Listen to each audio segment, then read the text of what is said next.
السلام عليكم ورحمة الله وبركاته. الحمد لله. الحمد لله نحمده ونستعينه ونستغفره ونعوذ بالله من شرور أنفسنا ومن سيئات أعمالنا. من يهده الله فلا مضل له ومن يضلل فلا هادي له.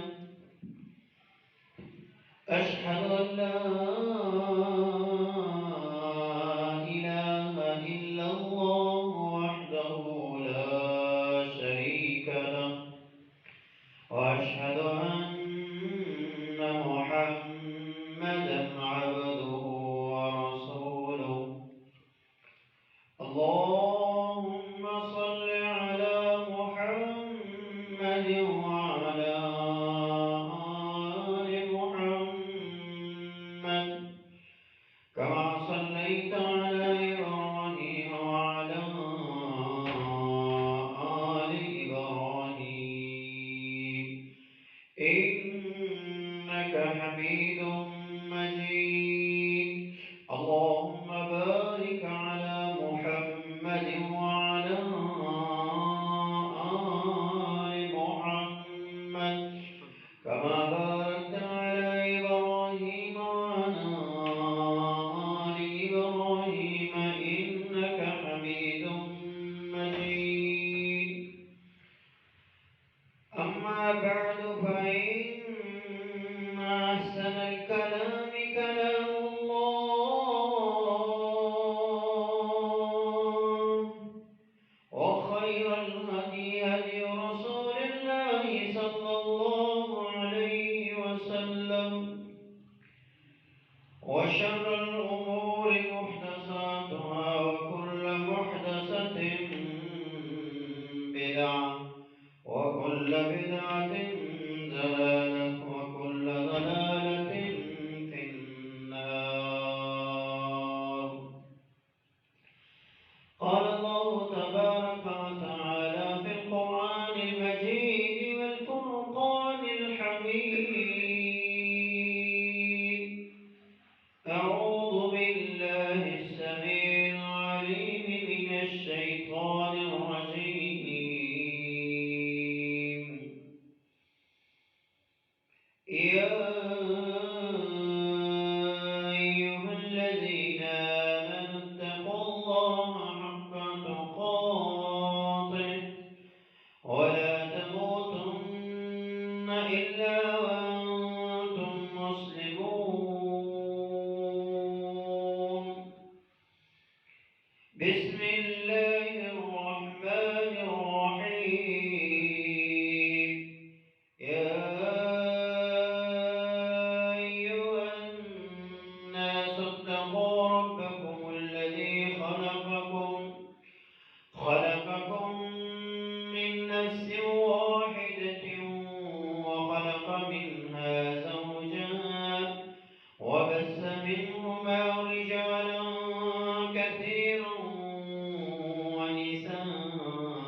جو ٹھہرا اے بیٹا خدا کا تو کافر، کرے گر غیر کی پوجا تو کافر، کواکب میں مانے کرشمہ تو کافر، کہے آگ کو اپنا قبلہ تو کافر، مگر مومن پر کشادہ ہے راہیں، پرستش کرے وہ شوق سے جس کی چاہیں، اماموں کا رتبہ نبی سے بڑھائیں، نبی کو جو چاہے خدا کر دکھائیں، شہیدوں سے جا جا کے مانگے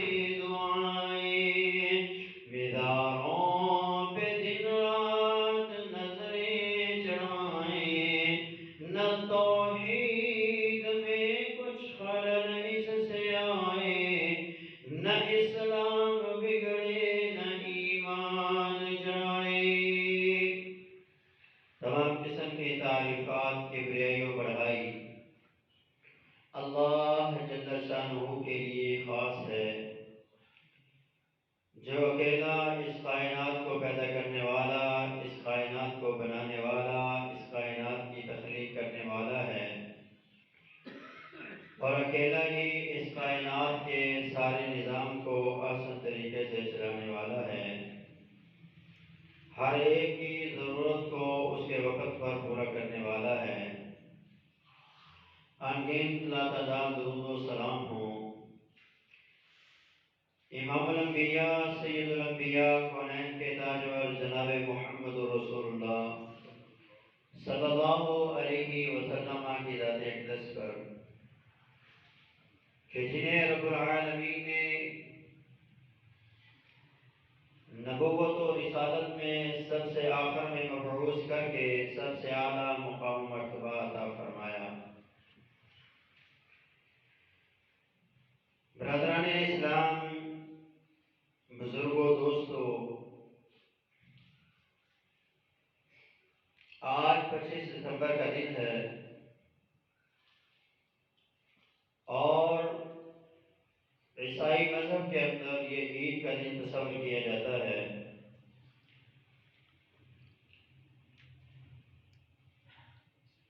وہ اس دن کو عید کا دن کیوں کہتے ہیں؟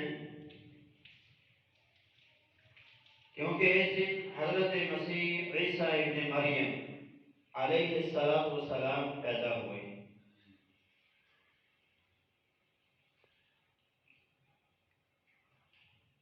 اور یہ بھی ان کا عقیدہ ہے کہ عیسیٰ علیہ السلام اللہ کا بیٹا ہے۔ یہ عقیدہ کیوں؟ کیونکہ حضرت عیسیٰ علیہ السلام بغیر باپ کے پیدا ہوئے، اللہ کا حکم اور اللہ کے اذن سے حضرت مسیح علیہ السلام نے حضرت جبریل علیہ السلام نے مریم علیہ السلام کی چھاتی پر پھونکا تو اللہ کے حکم سے حضرت مسیح علیہ السلام کا حمل ٹھہر گیا اور وہ اس کائنات کے اندر پیدا ہوئے۔ وہ کہتے ہیں مریم اللہ کی بیوی ہے، نعوذ باللہ، اسی لیے حضرت عیسیٰ اللہ کا بیٹا ہے۔ تو کیا کسی ایک مسلمان کے لیے یہ لائق ہے، کسی مسلمان کو یہ زیب دیتا ہے کہ وہ ان کو اس عقیدے کے اوپر مبارکباد دیں؟ آج اگر کوئی مجھے گالی دے تو مسجد میں 50 بندے کھڑے ہو جائیں گے اس بندے سے لڑنے کے لیے۔ آج اگر کوئی ہمارے والدین کو گالی دے تو ہم مرنے اور مارنے کے لیے تیار ہو جاتے ہیں۔ دیکھتے بھی ایسے ہوتا ہے. کیوں؟ کیونکہ ہم اپنے ایمان سے محبت کرتے ہیں، ہم اپنے خلیل سے محبت کرتے ہیں، ہم اپنے آپ سے محبت کرتے ہیں، ہم اپنے والدین سے محبت کرتے ہیں اور ان کی عزت پر حرف نہیں آنے دیتے، اسی لیے ایسا کرتے ہیں. اور اللہ تبارک و تعالیٰ کی ذات تو وہ ذات ہے کہ جس سے دنیا کائنات کی ہر چیز سے بڑھ کے انسان کو محبت ہونی چاہیے. اور لوگ اسے گالی دیں اور وہ رب کہے کہ بندے مجھے گالی دیتے ہیں اور ہم اس بات کے اوپر ان کو مبارکباد پیش کریں. میری کرسمس کے بینر لگوائے جائیں اور شہر کے مشہور چوکوں کے اندر کیک کاٹے جائیں تو ایک مسلمان سوچے کہ وہ کہاں پہنچ جاتا ہے. کسی کے غلط عقیدے کو مان لینا یا اس کے اوپر اپنی رائے رکھنا کہ یہ صحیح کر رہا ہے تو یہ بھی اسی کے اندر ہی شامل ہے. رب العالمین نے اس عقیدے کے بارے میں قرآن مجید میں کیا ارشاد فرمایا ہے اور آپ علیہ الصلوۃ والسلام نے فرمایا، حدیث قدسی ہے، رب العالمین ارشاد فرماتا ہے کذبنی ابن آدم مجھے جھٹلاتا ہے ولم یکن لہ ذالک، اور یہ اس کی شان نہیں ہے. اس کو میں نے اشرف المخلوقات بنایا، اس کی یہ شان نہیں ہے کہ یہ مجھے جھٹلائے. وشتمنی ولم یکن لہ ذالک، اور یہ مجھے گالی دیتا ہے، اس کی یہ شان نہیں ہے کہ یہ مجھ اللہ کو گالی دے. فَأَمَّا تَكْذِبُهُ إِيَّايَ، اس کا مجھے جھٹلانا یہ ہے لَن يُعِيدَنِي كَمَا بَدَأَنِي، کہ یہ اللہ مجھے دوبارہ پیدا نہیں کرے گا، دوبارہ زندہ نہیں کرے گا، یہ مجھے دوبارہ لٹائے گا نہیں. حالانکہ اللہ فرماتے ہیں وَلَيْسَ أَوَّلُ الْخَلْقِ بِأَهْوَنَ عَلَيَّ مِنْ إِعَادَتِهِ، اس کا دوبارہ پیدا کرنا پہلے پیدا کرنے سے مشکل نہیں ہے. ایک انسان کے پاس کوئی چیز نہیں ہو، اس کے کہا جائے کہ تو ایک ایسی چیز بنا، اس کے لیے بنانا مشکل ہے. لیکن ایک کاریگر جب ایک چیز بنا لیتا ہے تو دوبارہ اس سے جب کہا جاتا ہے کہ ایسی چیز بناؤ تو اس کے لیے بنانا کوئی مشکل نہیں ہوتا.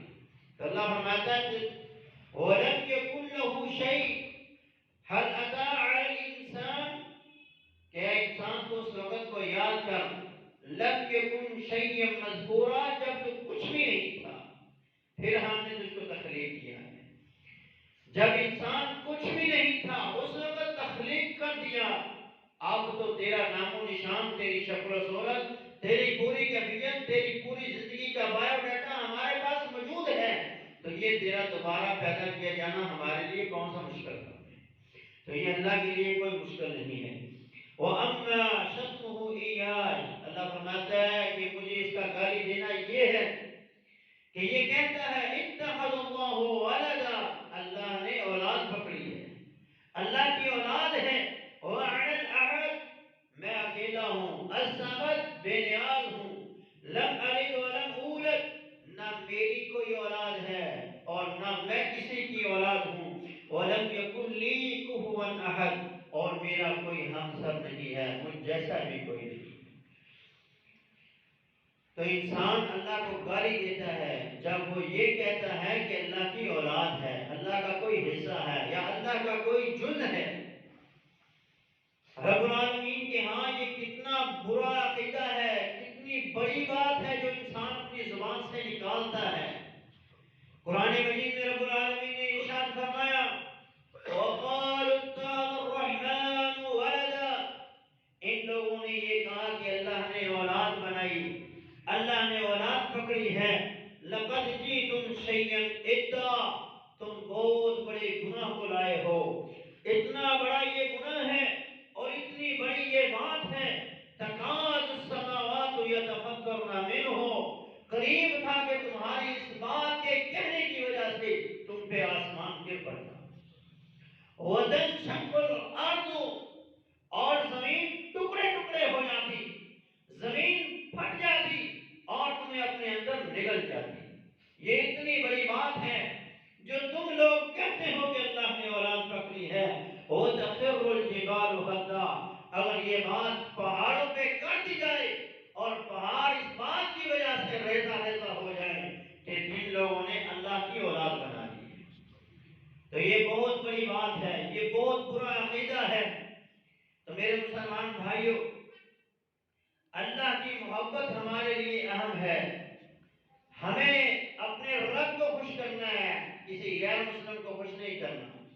کوئی ہم سے خوش ہو یا نہ ہو، ہمیں اس کی کوئی پرواہ نہیں ہے، ہمیں پرواہ صرف اس چیز کی ہونی چاہیے کہ ہم سے ہمارا خالق و مالک، ہمارا رازق، ہمارا اللہ خوش ہو جائے۔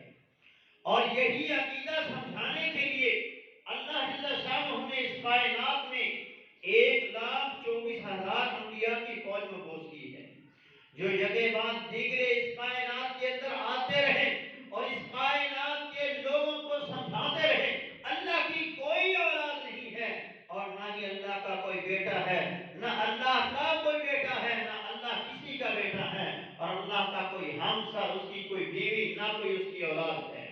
یہی کی عقیدہ سمجھانے کے لیے 1,24,000 انبیاء کو قتل بھی کیا گیا، انہیں ابلتے ہوئے تیل کے اندر جلا کر خراٹ بھی کر دیا گیا، کوئلہ بنا دیا گیا اور ان کے ٹکڑے ٹکڑے کر دیے گئے، انہیں کاٹ دیا گیا، ان کے جسموں سے، ان کے گوشت کو، ان کی ہڈیوں سے لوہے کی کنگھیوں کے ساتھ الگ کر دیا گیا، ظلم و ستم ان پہ کیا گیا، آروں میں رکھ کر چیر بھی دیا گیا، لیکن پھر بھی وہ یہی سمجھاتے رہے کہ تمہارا خالق و مالک ایک ہے، تمہارا اللہ ایک ہے، اس کے علاوہ کوئی عبادت کے لائق نہیں، نہ اس جیسا کوئی ہے، نہ اس کی کوئی اولاد ہے۔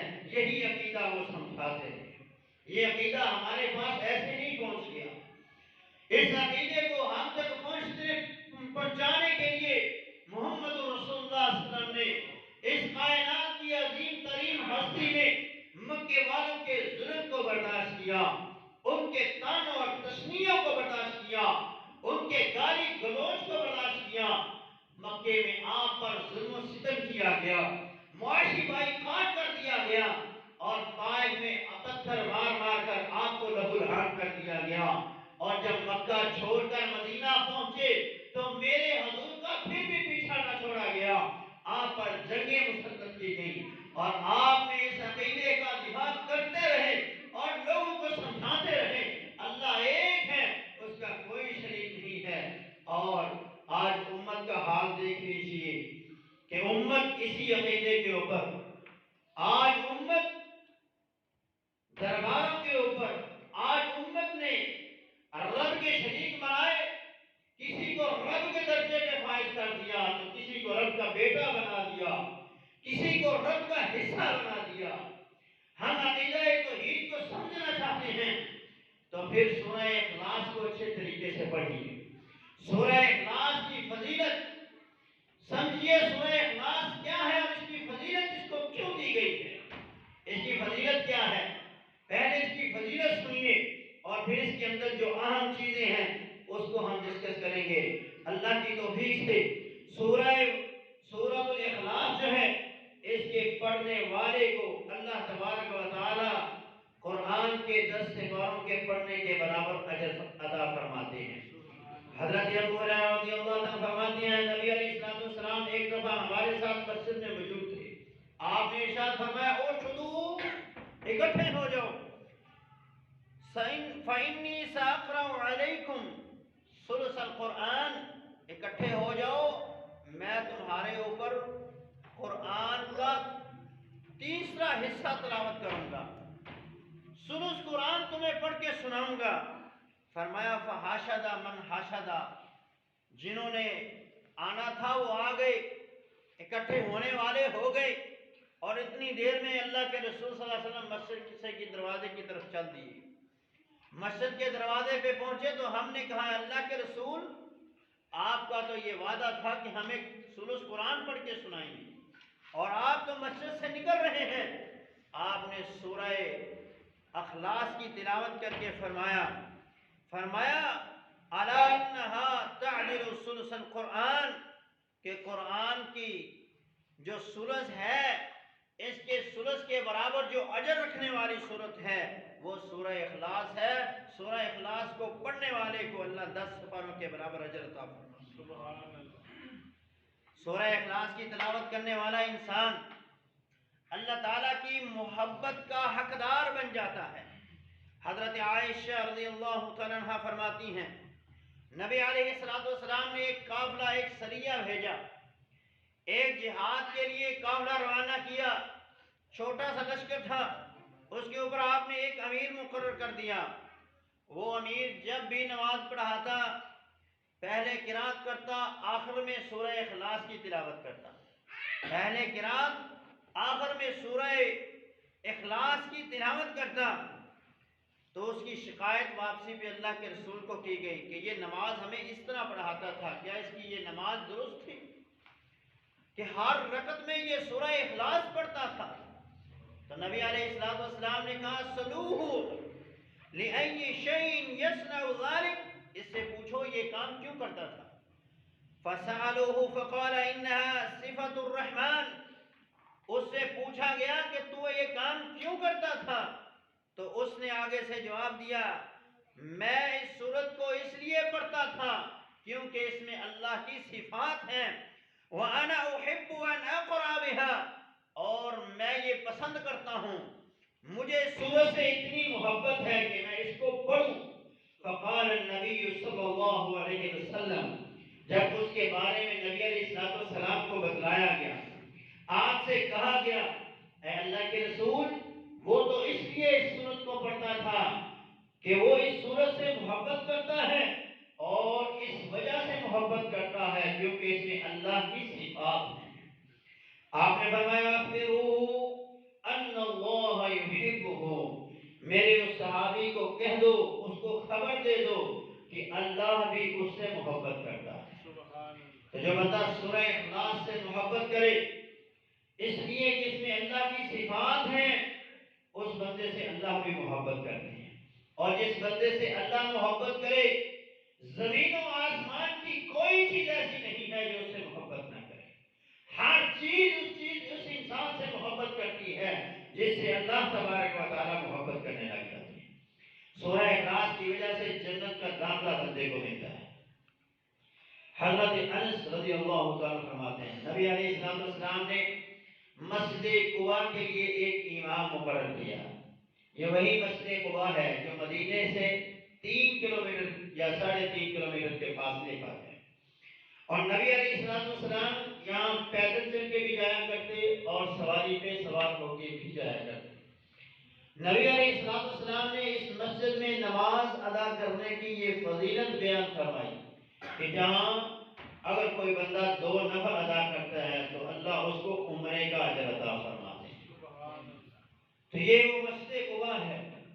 اس مسجد قباء کے امام نے ہر رکعت میں پہلے سورہ فاتحہ کی تلاوت کرتا، پھر سورہ اخلاص پڑھتا اور اس کے بعد کوئی دوسری سورت پڑھتا۔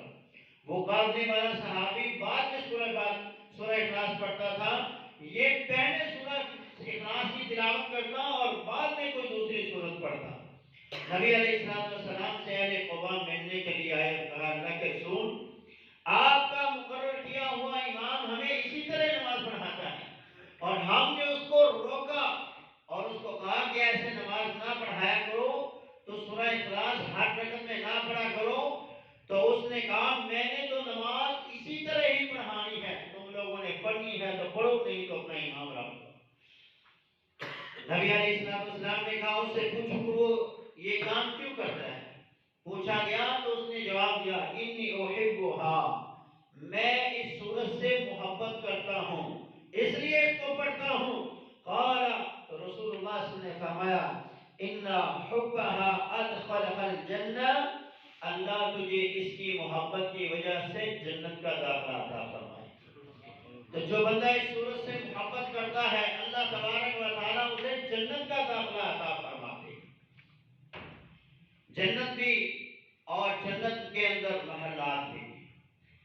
سیدنا معاذ بن انس رضی اللہ تعالیٰ فرماتے ہیں کہ رسول اللہ صلی اللہ علیہ وسلم نے ارشاد فرمایا من قرأ قل هو اللہ احد حتى يختمها 10 مرات، جو بندہ 10 مرتبہ سورہ اخلاص کی تلاوت کرتا ہے، بنى اللہ له قصرا فی الجنہ، تو اللہ اس کے لیے جنت میں ایک محل تعمیر کرتے ہیں. جو بندہ 10 مرتبہ سورہ اخلاص کی تلاوت کرے جنت میں ایک محل بن گیا. ہم کیا سنتے ہیں حدیثیں کہ جو مسجد بناتا ہے اس کے لیے جنت میں محل بنتا ہے. یہاں 10 مرتبہ سورہ اخلاص پڑھنے پر جنت میں ایک محل بننے کی بشارت ہے، اور وہ بھی اللہ کے رسول صلی اللہ علیہ وسلم کی زبان سے. نبی علیہ السلام نے جب یہ حدیث بیان کی تو حضرت عمر بن خطاب رضی اللہ عنہ نے کہا اے اللہ کے رسول، پھر تو ہم جنت میں بڑے محل بنا سکتے ہیں، بڑے محل بنا سکتے ہیں. تو آپ نے فرمایا عمر تیرے رب کے خزانوں کے اندر کوئی کمی نہیں ہے.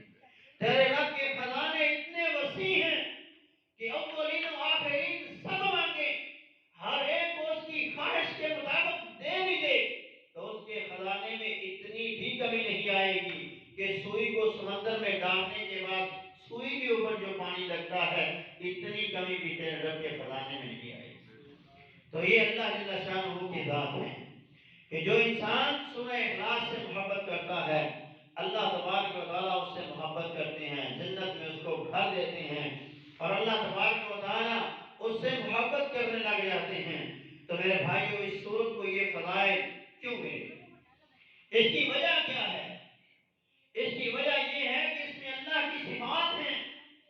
اگر وہ صفات ایک مومن اور مسلمان سمجھ لے، اس کے اندر اللہ کی توحید کوٹ کوٹ کے بھری ہوئی ہے، اگر وہ اللہ کی توحید کو حقیقی معنوں میں سمجھ لے تو یقیناً وہ ان فضیلتوں کو حاصل کرنے میں کامیاب ہو جائے گا.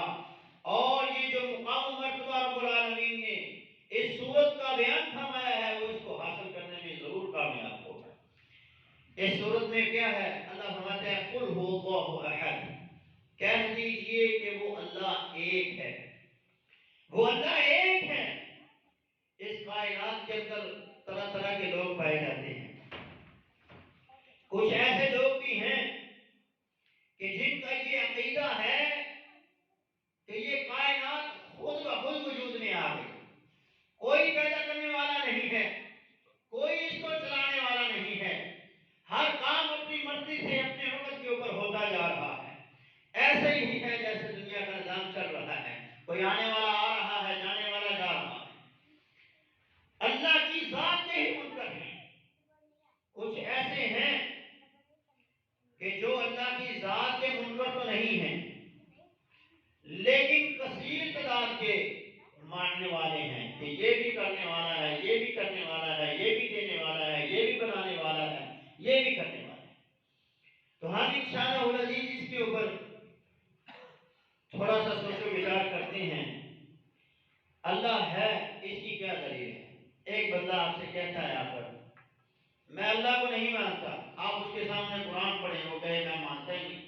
جب میں رب کو نہیں مانتا تو میں اس قرآن کو کیا مانوں؟ تو میرے بھائیوں وہاں آپ کو عقلی دلائل دینے پڑیں گے، اور عقلی دلائل بھی اللہ نے قرآن مجید میں کئی ایک مقامات پہ بیان فرمائے. تو عقلی دلائل سے ہم اس کو کس طرح مطمئن کر سکتے ہیں کہ اللہ کی ذات ہے؟ مثال کے طور پہ آپ سمجھیں یہ مسجد ہے، اس مسجد کو دیکھنے سے یہ پتہ چلتا ہے کہ اس کو کوئی بنانے والا ہے. مستری اور مزدور کا تصور ہمارے ذہن میں آتا ہے. دروازوں کو دیکھتے ہیں تو کارپینٹر کا تصور، ترخان کا تصور ہمارے ذہن میں آتا ہے.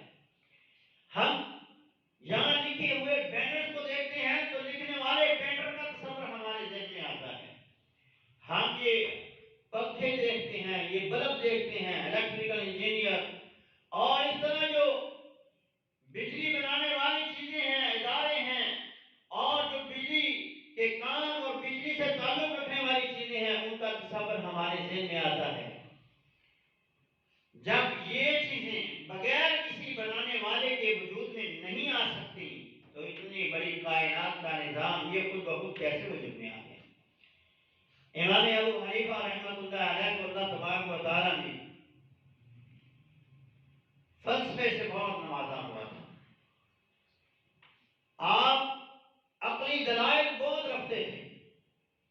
بعض جگہ تو مشہور ہے کہ آپ کہہ دیتے نا یہ کان سفید ہے، یہ کوا سفید ہے، تو اس کو سفید ثابت کر دیتے.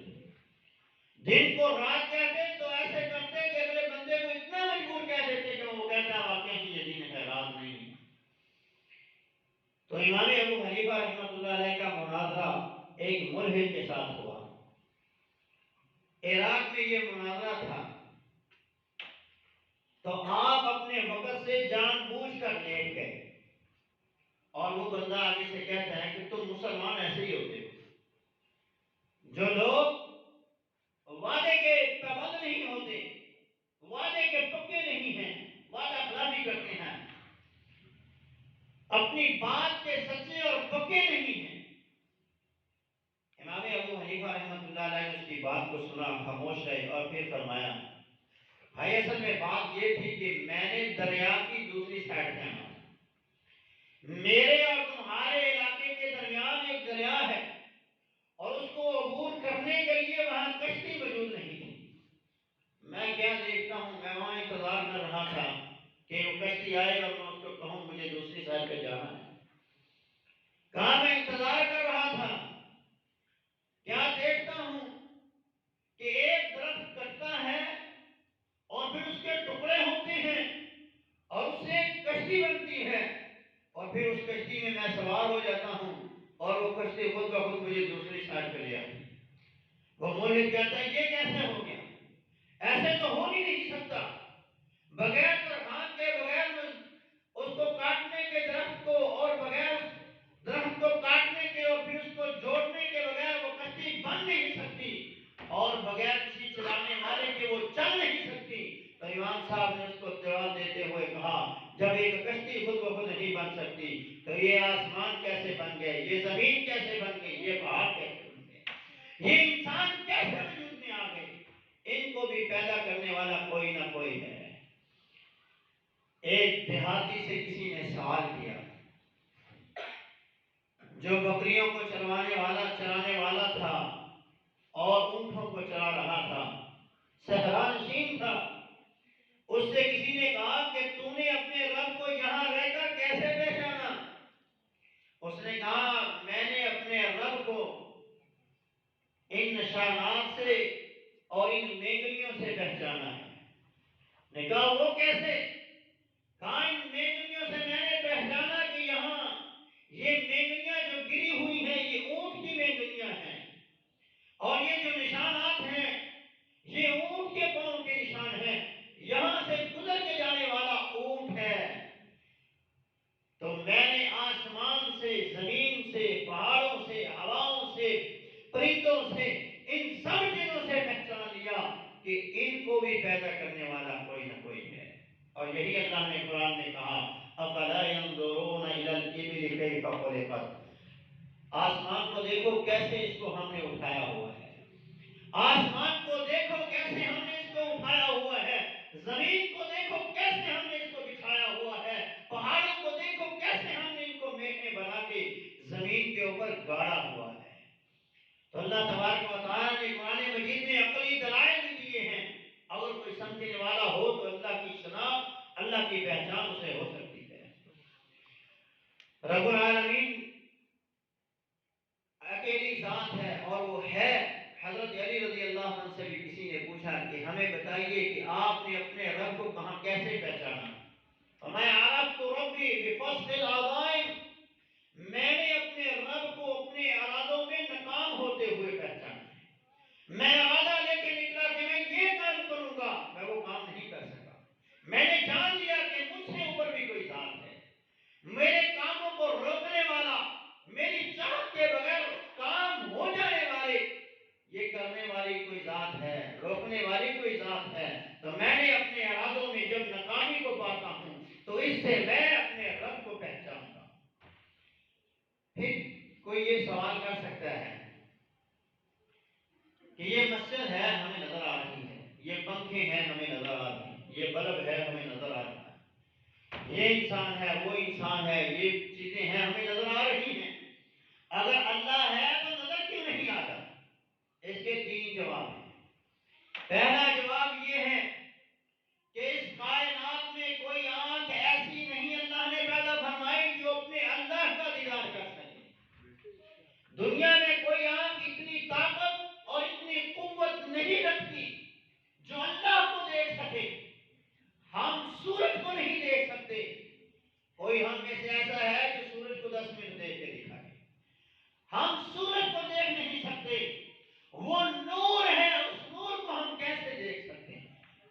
حضرت عائشہ نے بھی پوچھا تھا، اے اللہ کے رسول ذرا ہمیں بتلائیے، کیا آپ نے معراج کی رات اپنے رب کو دیکھا؟ فرمایا نور انا اراہ، وہ تو نور ہے، میں اس کو کیسے دیکھ سکتا ہوں؟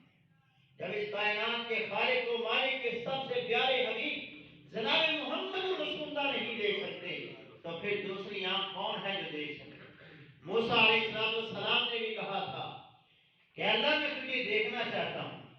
اللہ نے فرمایا لن ترانی، تو مجھے دیکھ نہیں سکتا، تیری آنکھ کے اندر اتنی قوت اور طاقت نہیں ہے کہ تو میرا نظارہ کر سکے۔ فرمایا اللہ میں دیکھوں گا۔ فرمایا اگر یہ پہاڑ اپنی جگہ پہ رہا تو پھر تو مجھے دیکھ لے گا۔ فلما تجلى ربه للجبل جعله دكا وخر موسى صاعقا، جب اللہ نے اپنے نور کی ایک تجلی، پورا نور نہیں، ایک نور کی تجلی اس پہاڑ پہ ڈالی تو وہ پہاڑ ریزہ ریزہ ہو گیا اور حضرت موسیٰ بے ہوش ہو کے گر گئے، قوم کے 70 لوگ بھی بے ہوش ہو کے مر گئے۔ پھر اللہ نے ان کو دوبارہ زندگی عطا فرمائی۔ تو اللہ کو اس دنیا میں کوئی آنکھ نے دیکھ نہیں سکتی، لا یدرکہ الابصار وہو یدرک الابصار، کوئی آنکھ اللہ کو نہیں پا سکتی، اللہ ہر ایک آنکھ کو دیکھ رہا ہے، وہ کیا کر رہی ہے۔ دوسرا جواب یہ ہے کہ اللہ تعالیٰ کا دیدار دنیا اور آخرت کی تمام نعمتوں میں سب سے بڑی نعمت ہے۔ دنیا میں اور آخرت میں جو انسان کو اللہ نے نعمتیں دینی ہیں، ان تمام نعمتوں میں سب سے بڑی نعمت اللہ کا دیدار ہے۔ دنیا میں اللہ نے ہمیں بڑی نعمتوں سے نوازا، جب ہم جنت میں جائیں گے تو دنیا کی نعمتوں کو بھول جائیں گے، اور جب اللہ ہمیں اپنا دیدار کروائے گا، اور ہم اللہ سے دعا کرتے ہیں اللہ ہمیں ان جنتیوں میں شامل فرمائے جنہیں اللہ نے اپنا دیدار کروایا، اللہ تعالیٰ ہمیں ان لوگوں میں شامل فرمائے۔ جب جنت میں جائیں گے تو جنت میں جب اللہ اپنا دیدار کروائے گا تو انسان جنت کی نعمتوں کو بھول جائے گا، اور جنت کی نعمتیں وہ ہیں کہ امام الانبیاء جناب محمد رسول اللہ صلی اللہ علیہ وسلم نے فرمایا دنیا سے ایک ایسے انسان کو لایا جائے گا جس نے دنیا میں کبھی ایک مرتبہ بھی سکون کا سانس نہیں لیا ہوگا۔ اس کی 70-80-100 سال کی جتنی زندگی ہوگی، اس زندگی میں اس نے کبھی خیر نام کی چیز دیکھی نہیں ہوگی۔ اس کو اللہ کہیں گے اے میرے فرشتوں اس کو لے کے جاؤ اور جنت کی ایک جھلک دکھلا کے لاؤ۔ اسے جنت کا ایک نظارہ کروایا جائے گا اور پھر رب کے سامنے کھڑا کیا جائے گا۔ اللہ فرمائیں گے اے میرے بندے بتلا حل ترى شرا قط، دنیا میں کبھی تو نے کوئی بری چیز دیکھی تھی؟ وہ کہے گا اللہ میں نے دنیا میں کبھی کوئی برائی نام کی چیز دیکھی نہیں، کبھی کوئی مصیبت، کوئی پریشانی، کوئی تکلیف مجھے دنیا میں آئی نہیں ہے۔ اتنی بڑی اور اتنی مزیدار جنت کی نعمتیں ہیں کہ جن کو ایک بار دیکھنے سے انسان دنیا کی ساری تھکاوٹیں، تمام پریشانیوں کو بھول جائے گا، اور ان نعمتوں کو انسان اس وقت بھولے گا جب انسان اللہ کا دیدار کرے گا۔ اور اگر اللہ نے اپنا دیدار دنیا میں ہی کروا دیا ہوتا تو کافر بھی اس نعمت سے مزے لے لیتے، چاہے مانتے یا نہ مانتے۔ تو پھر جنت میں جو مزہ اللہ نے اپنے مومن بندوں کو دینا تھا وہ مزہ تو کافر دنیا میں ہی لے لیتے۔ تو اس لیے اللہ نے ایمان بالغیب رکھا اور اپنے آپ کو مخفی رکھا، اور اللہ اپنے ان بندوں کو جو بن دیکھے اس کو ایمان لاتے ہیں قیامت کے دن جنت میں بھیجنے کے بعد انہیں اپنا دیدار کروائے گا۔ تو اللہ تبارک و تعالی ہے، اس وجہ سے وہ نظر نہیں آتا۔ یہ دوسرا جواب ہے۔ تیسرا جواب یہ ہے کہ جس طرح انسان کے وجود میں درد ہوتی ہے کبھی کسی کو نظر نہیں آتی. میں گفتگو کر رہا ہوں، آپ بولتے ہیں، لیکن ہماری آواز کبھی ہم نے دیکھی نہیں ہے. جس طرح ان چیزوں کا وجود ہے لیکن ہمیں نظر نہیں آتا، اسی طرح اللہ کی ذات بھی ہے لیکن ہمیں نظر نہیں آتی. وہ ایک عیسائی، ایک ملحد تھا جو اللہ کی ذات کا منکر تھا، اور وہ کہتا تھا اللہ نظر نہیں آتا. ایک مسلمان اس کے پاس بیٹھا ہوا تو اس نے اٹھ کے اس کو ایک پاؤں سے ٹھوکر ماری اور اس کو تکلیف پڑی ہوئی. اس نے کہا او مائی گاڈ. اس نے کہا یہ گاڈ کیا ہے، یہ رب ہی تو ہے. اس نے کہا جیسے یہ درد تجھے نظر نہیں آ رہی، اسی طرح اللہ کی ذات بھی نظر نہیں آتی. تو میرے بھائیو، یہ تین جواب تھے. اللہ ہے لیکن نظر نہیں آتا. ایک سے زائد کیوں نہیں ہے؟ دو کیوں نہیں؟ تین کیوں نہیں؟ چار کیوں نہیں؟ پانچ کیوں نہیں؟ زائد کیوں نہیں ہے؟ اس کا جواب یہ رب العالمین نے عقلی طور پر قرآن مجید میں دیا ہے. لو کان فیہما آلہۃ الا اللہ لفسدتا. اگر ایک سے زائد ہوتے تو زمین میں فساد برپا ہو جاتا. ہر ایک اپنی مرضی کرتا. ہم دیکھتے ہیں ایک ہی گھر کے اندر ایک ہی باپ کے 5 بیٹے ہیں، 10 بیٹے ہیں، 5 بھائی ہیں، تو ان سب کی عقل ایک جیسی نہیں ہے. اور وہ ان میں سے ہر بندہ چاہتا ہے میری مرضی ہو، میری بات کو مانا جائے، اور پھر انتشار کرتا ہے. جب اس کی بات نہیں مانی جاتی، اس کی نہیں مانی جاتی، اس کی نہیں مانی جاتی، اختلاف ہوتا ہے اور حق ٹوٹ جاتے ہیں. اور یہ ہمارے سامنے، ہمارے معاشرے کے اندر یہ تمام چیزیں پائی جاتی ہیں. اگر اس کائنات کے نظام کو چلانے والے 1 ارب سے زائد ہوتے تو زمین کے اندر فساد برپا ہو جاتا. ایک کہتا میں نے سورج کو مشرق سے نکالنا ہے تو دوسرا کہتا مغرب سے نکالنا ہے. تیسرا کہتا میں نے جنوب سے نکالنا ہے تو چوتھا کہتا میں نے مشرق شمال سے نکالنا ہے. ایک کہتا میں نے آسمان سے نکالنا ہے تو دوسرا کہتا میں نے زمین سے نکالنا ہے. ہر ایک کی اپنی رائے ہوتی، ہر ایک اپنی مرضی سے کام کرتا تو اس کائنات کا نظام درہم برہم ہو جاتا. تو اللہ تبارک و تعالی نے، اللہ تبارک و تعالیٰ کی ذات ہے، ایک ہے. اس کے دلائل میں نے آپ کے سامنے رکھے. اللہ تبارک و تعالیٰ کی ذات کے جز بنائے گئے ہر دور کے اندر، اور اس امت نے بھی ایسا ہی کیا. یہودیوں کا اللہ نے قرآن مجید میں ذکر کیا. اللہ فرماتا ہے وقالت اليہود عزیر ابن اللہ. یہودیوں نے کہا عزیر اللہ کا بیٹا ہے. یہودیوں نے حضرت عزیر کو اللہ کا بیٹے کا درجہ دیا. اور کئی دفعہ تو وہ اتنے اپنے آپ کے اندر اپنے آپ کو بڑا بناتے کہ کہتے نحن ابناء اللہ واحباء، ہم بھی اللہ کے بیٹے ہیں. یہودی اپنے آپ کو اللہ کا بیٹا ہونے کا درجہ دیتے ہیں، اور کبھی وہ اپنے راہبوں کو، اپنے علماء کو اور اپنے احبار کو کہتے ہیں کہ یہ رب ہیں. اللہ نے قرآن میں ان کا تذکرہ کیا اتخذوا احبارهم ورهبانهم اربابا من دون اللہ.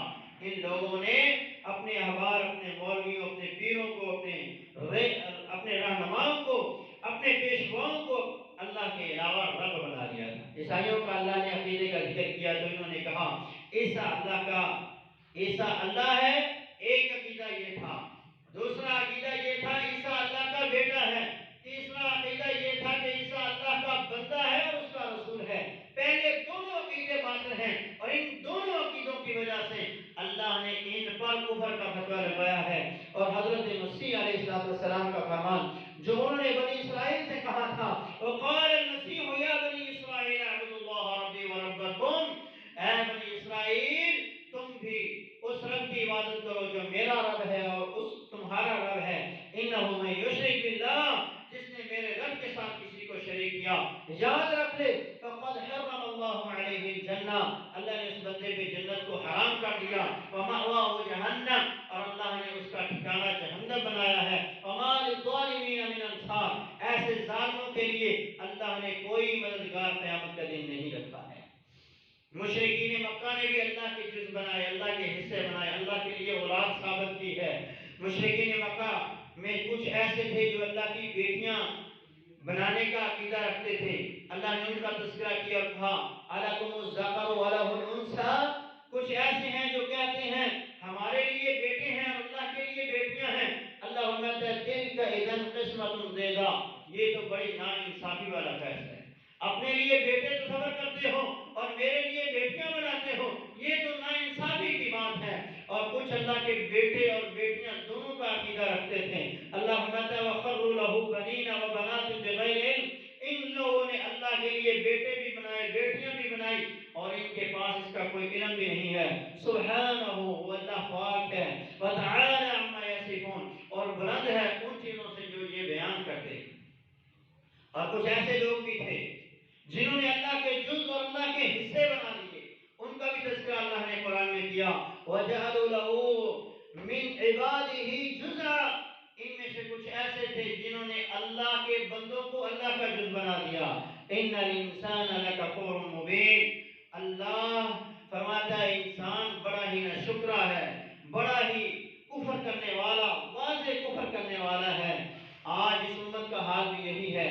جس طرح یہود و نصارہ نے اللہ کے نبیوں کو اللہ کا بیٹا بنا دیا, اللہ کے رتبے پر فائز کر دیا, اسی طرح اس امت کے لوگوں نے بھی اللہ کے رسول کی شان کے اندر اتنا غلو کیا کہ انہوں نے بھی رسول اللہ صلی اللہ علیہ وسلم کو اللہ کے درجے پر فائز کر دیا.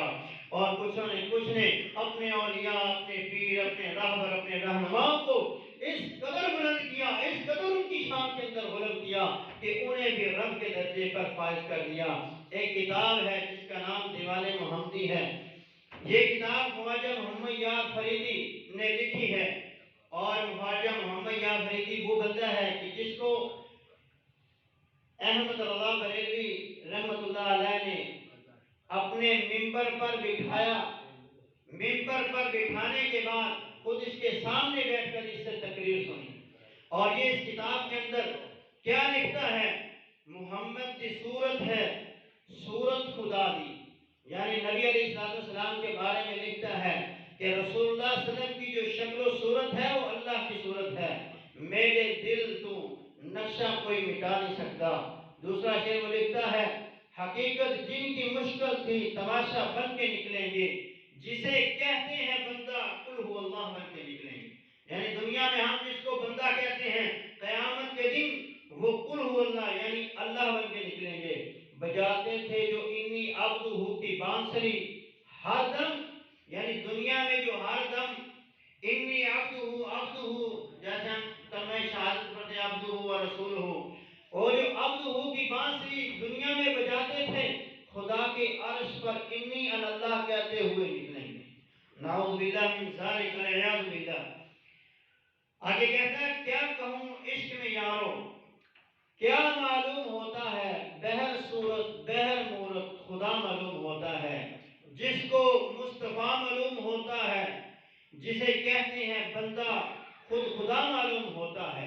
اور ایک شاعر میں کہتا ہے اگر محمد نے محمد کو خدا مان لیا تو پھر تو سمجھو کہ مسلمان ہے دغا باز. کہتا ہے محمد کو اگر خدا مان لیا تو پھر تو ٹھیک ہے, نہیں تو تیرا ایمان نہیں, تو دغا باز ہے, منافق انسان ہے. یہ بہت کفریہ کلمات ہیں. اللہ تبارک و تعالی ہمیں ان جیسے شعراء سے محفوظ فرمائے.